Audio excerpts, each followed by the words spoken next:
Operation Kagar నిలిపివేసి కేంద్ర ప్రభుత్వం కాల్పుల విరమణ ప్రకటించి మావోయిస్టు పార్టీతో శాంతి చర్చలు ప్రారంభించాలని హైదరాబాద్లోని ఇందిరా పార్క్ ధర్నా చౌక్ వద్ద జూన్ 17 మంగళవారం నాడు మహాధర్నా నిర్వహించారు.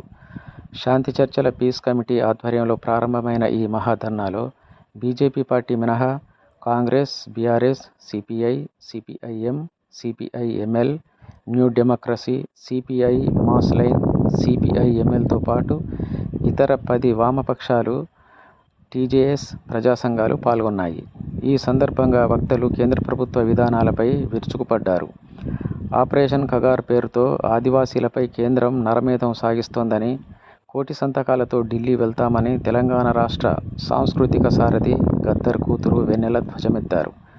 అదానీ, అంబానీలకు లక్షల కోట్ల విలువైన ఖనిజ సంపద దోచిపెట్టేందుకే దండకారణ్యంలో రక్తపుటేరులు పారిస్తోందని, అడిగినోడు నక్సలైట్, అడగనోడు రైట్ అని, సమాజంలో దోపిడీ, పీడన, అణచివేత ఉన్నంతకాలం నక్సలిజానికి అంతం లేదని పీపుల్స్ స్టార్ నటుడు, నిర్మాత ఆర్. నారాయణమూర్తి అన్నారు. పచ్చని అడవులను ధ్వంసం చేస్తే పర్యావరణ సమతుల్యం దెబ్బతిని తీవ్ర దుర్భిక్ష పరిస్థితి తలెత్తుతుందని ఇన్నయ్య పేర్కొన్నారు. మావోయిస్టుల సాకు చూపి గడిచిన 17 నెలల కాలంలో 540 మంది నక్సల్స్ను, అమాయక గిరిజనులను బీజేపీ ప్రభుత్వం చంపిందని, సుప్రీంకోర్టు సుమోటోగా కేసు నమోదు చేసి సిట్టింగ్ జడ్జితో విచారణ జరిపించాలని విమలక్క డిమాండ్ చేశారు.